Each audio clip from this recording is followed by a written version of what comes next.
Iran के तबाहकुन हमलों के बाद मशरिक़ वस्ती में अमरीकी अड्डों की तबाही के बाद ट्रंप ने उन अड्डों की सैटेलाइट तस्वीर जारी करने से मना कर दिया। ये मना क्यों किया गया? आमिर रज़ा हमारे साथ मौजूद है, उनसे बात करते हैं। आमिर भाई, वैसे तो मना क्यों किया गया, वो इसलिए ही किया गया होगा कि ताकि उनकी तबाही मंजर आम पर ना आ सके। देखिए, 2 चीज़ें हैं। पहली बात तो ये है कि ये समझने की चीज़ है कि अमेरिका ने प्लैनेट लैब के नाम से मिडल ईस्ट के अंदर एक लैब बना रखी है जिसका काम ये है कि सैटेलाइट इमेजेस को जो है जारी करते हैं, और ये 4 दिन के वक्फे के बाद जारी होती है। सही। इसी से वो सारी जासूसी का सिस्टम अटैच्ड है, जो कि पूरे मिडल ईस्ट पर नज़र रखते हैं, बशमूल ईरान के, कहाँ क्या हरकत हो रही है। और ये हर 4 दिन के बाद जो है तस्वीरें जारी करते हैं। ये इनके इसको प्लानर लैब कहते हैं, और प्लानर लैब जो है यही काम करती है। इमेजेस और फुटेजेस जो हैं सैटेलाइट से हासिल करता, ये इसको नशर करते हैं, और सही। जहाँ जहाँ ज़रूरत होती है 4 दिन का वक्फा इसलिए है कि पहले अमेरिका उसको चेक करता है। अब हुआ ये कि पे दर पे ईरान ने इसराइल, बहरीन, अब ये ख़बर का मैं सारा खुलासा बता रहा हूँ आपको। उन्होंने कहा कि तकरीबन इसराइल समेत 12 ममालिक ऐसे हैं जिनके ऊपर ईरान ने ताबड़तोड़ हमले किए, और वहाँ तबाही के मनाजर जो हैं ये सारे सैटेलाइट में कैच हो रहे थे। अब इनकी जो बाइफरकेशन करना और इनको फ़िल्टर करना, ताकि वो तस्वीर सिर्फ जाएँ जो ईरान की तबाही की हाँ हों, जी, अपनी तबाही की तस्वीर सामने ना आ और सके। वो तस्वीर जो है ना जारी हो सकें, इसके जारी करने को 4 दिन से बढ़ाकर 14 दिन पर ले जाया गया है। अच्छा। अच्छा, ये तारीख़ में पहली मरतबा हुआ है, यानी ख़बर के अंदर जो अल जज़ीरा की ख़बर भी है, उसके ख़बर के अंदर ये मौजूद है कि ये तारीख़ में इतना बड़ा वक्फ़ा जो है कभी नहीं आया है। 4 दिन को कम किया जाता है कि 2 दिन या 3 दिन में किया जाए, लेकिन 4 से 14 दिन, यानी अब 14 दिन के बाद आपको सैटेलाइट इमेज मिलेगा कि कहाँ पर क्या हुआ था। इसलिए कि अमेरिका खुद बेनकाब होता चला जा रहा था। इसराइल की जो फुटेजेस थी, जो बहरीन की, जो कतर की, जो सऊदी अरब की, ये तमाम फुटेजेस जो मिल रही थी, अमेरिका के बकौल इसको इस्लामी पासदारान जो हैं, इनकलाबी पासदारान जो हैं, वो इसको यूज़ करते हैं अमेरिका के ख़िलाफ़, और बहुत सारे सैटेलाइट इमेजेस उनको नई जो है वो जहत दिखाते हैं, इन्फॉर्मेशन देते हैं। इंफॉर्मेशन देते हैं, और उससे उनको अटैक हो जाता है। असल बात यह है कि अपनी शिकस्त को छुपाने के लिए प्लैनेट लैब को बंद किया जा रहा है, और प्लैनेट लैब से अब वो तस्वीरें जो हैं पहले वाशिंगटन जाएंगी, या तस्वीरें और वीडियोस दोनों चीज़ें मौजूद होती हैं। ये जो हम इमेजेस देखते हैं कि आपको सैटेलाइट से दिखाया हाँ जाता जी। है कि नीचे फ़ौजी अड्डा तबाह है, उसकी तमाम चीज़ें जो हैं उसको ना सिर्फ फ़िल्टर किया जाएगा, बल्कि मेरा अपना ज़ाती ख्याल है कि उनको एआई से कुछ तब्दील भी किया हो जाएगा। सकता है, हो ये सकता है। वॉर प्रोपोगंडा का एक हिस्सा बना लिया गया है। ये वो लैब है जिसको अमेरिका ने ये कहकर इंस्टॉल किया था कि इससे ख़त्े में लोगों को महफूज करने का काम लिया जाएगा, और सैटेलाइट इमेजेस आने से दहशतगर्दी रुकेगी, दूसरे ममालिक के हदूद को जो है उसका तहफ़्फ़ुज़ हासिल होगा, और बहुत सारे जो हैं पेट्रोल और डीज़ल और जो ऑयल के वेसल्स हैं उन पर नज़र रखी जाएगी, ताकि उनकी हिफाजत का बंदोबस्त किया जाए। लेकिन असल मकसद ये था कि कभी जंग ईरान के साथ हो तो इसको एज़ एन ए प्रोपेगेंडा जो है इस्तेमाल किया जाए। अब उस लैब को बंद करने का, या उस लैब को 4 दिन की जो फ्रिक्वेंसी है उसको 14 दिन पर ले और जाने का। यहाँ पर एक क्वेश्चन है कि अगर अमेरिकन सैटेलाइट से जो तस्वीर जारी हो रही हैं उसको रोका गया है या उसका ड्यूरेशन बढ़ा दिया गया है, तो और भी तो सैटेलाइट्स हैं इस खित्ते में, चाइना के हैं, रशिया के हैं, वहाँ से भी तो कोई तस्वीर जारी हो सकती हैं। देखें, जो ये सिस्टम है ये इस वक्त अमेरिका का ही इंस्टॉल है। वो सर्वेलेंस करते हैं, जासूसी करते हैं उनके सैटेलाइट्स, लेकिन वो जारी नहीं करते हैं। अच्छा। ये एक लैब बनाई गई थी, मैंने आपको बताया भी है कि ये एक लैब बनाई गई थी, ये जासूसी के मकसद के लिए नहीं थी। सही। ये सिर्फ खित्ते की ताज़ा तरीन सूरत हाल, और जिस तरह से आपने हरमज़ है, या खलीज फ़ारस है, या जिसको कहते हैं बहरा अहमर है, और इनमें तमाम में जो ऑयल वेसल्स हैं उस पर फिर क्योंकि इन ममालिक में कन्फ्लिक्ट्स बहुत ज़्यादा हैं, कहीं हौज़ी हैं, कहीं हिज़्बुल्लाह है, कहीं लबनान है, कभी इसराइल है, कभी गज़ा है।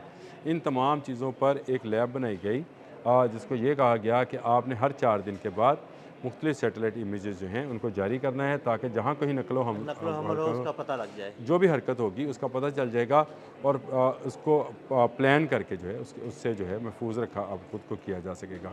बड़ी अच्छी बात थी, लेकिन जंग में ये बात उनके उलट गई।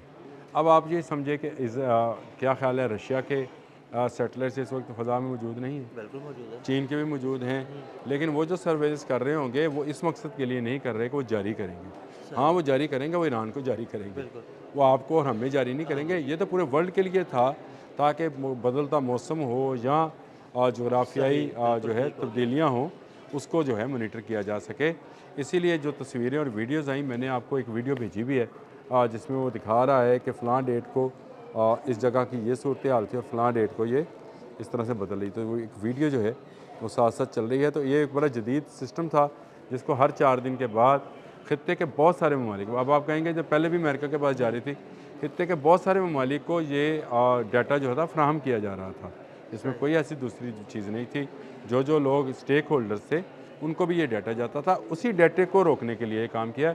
देखें, मेरा अपना ज़ाती ख्याल है कि ये जो प्लैनेट लैब है, हैक हुई है हो सकता है। और इसमें इसकी हैकिंग का पता चलने के बाद इसको फौरी तौर पर बंद किया गया है और अब इसको 4 से 14 दिन पर ले जाया गया है, ताकि मज़ीद जो है इसको इसमें डिले डाला जाए और इसमें काम किया जाए, ताकि जो हैकिंग जो है वो ना हो सके। मेरा अपना ज़ाती ख्याल है आमिर कि साहब, बहुत आमिर भाई, सारे आप बिल्कुल ठीक कह रहे हैं। देखिए, कुछ तस्वीर भी तो जारी हुई ना पिछले कुछ दिनों के अंदर, कुछ तस्वीर सोशल मीडिया पर भी सामने आई अब हैं। आपको समझ आएगी कि जो इसराइल की जो एटमी तनसीबात हैं, उनकी जो तस्वीर थी वो सैटेलाइट इमेजेस थे बिल्कुल, बिल्कुल। जो और कि जारी हुए थे, सामने आई हैं। वो सामने आए। इससे पहले ईरान के भी सैटेलाइट इमेजेस आए थे, लेकिन वो आए थे प्लैनेट से।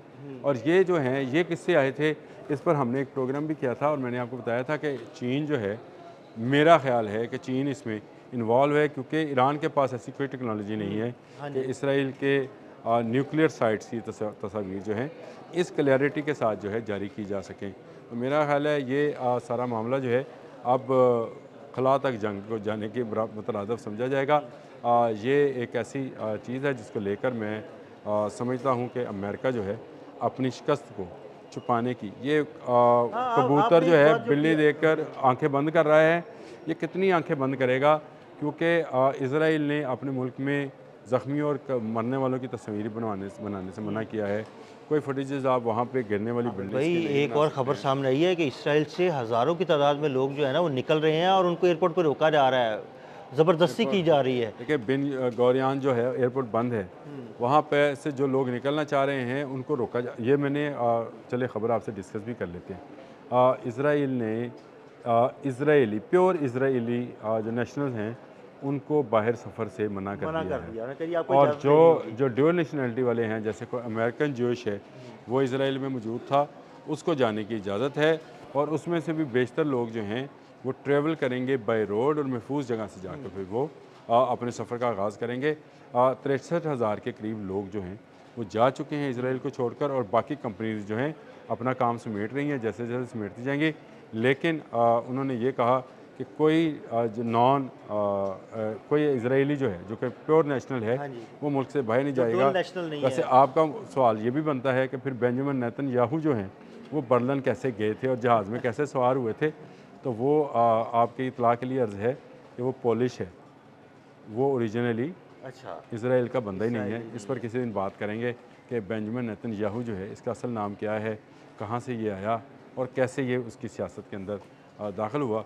मैं इंतज़ार कर रहा हूँ जब ये मरे तो इसकी पूरी जो इंशाल्लाह जल्द बायोग्राफ़ी जो है वो मैं ज़रूर आपको दूँ।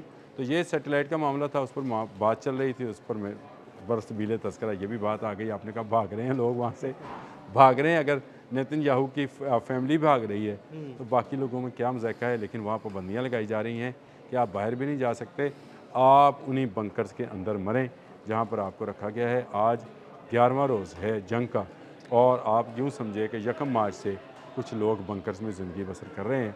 और 10 कुछ दिन लोग में बंकर्स के अंदर मर भी चुके हैं। मर भी चुके हैं, हार्ट अटैक से मर चुके हैं। वो तो खैर इंडियन सहाफ़ी ने पूरा इसका खुलासा किया था, पूरी तरह खोल के रख दी इसने बात कि वहाँ पे सूरत हाल क्या है।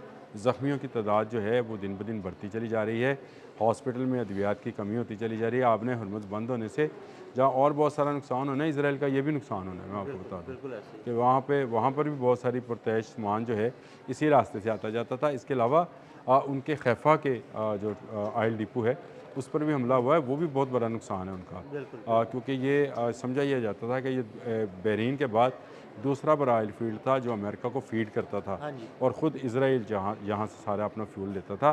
ये पॉइंट भी जो है ईरान ने बंद कर दिया है। तो ईरान हर आने वाले दिन के साथ इनको नुकसान पहुंचा रहा है, और इसीलिए इस नुकसान को दुनिया ना देख पाए, इन सैटेलाइट इमेजेस और वीडियोस पर पाबंदी लगाई। बहुत शुक्रिया आमिर भाई ने बड़ी तफसील के साथ इस सारे मामले पर रोशनी डाली। अदील अहमद और आमिर रज़ा को इजाज़त दीजिएगा। अल्लाह हाफ़िज़।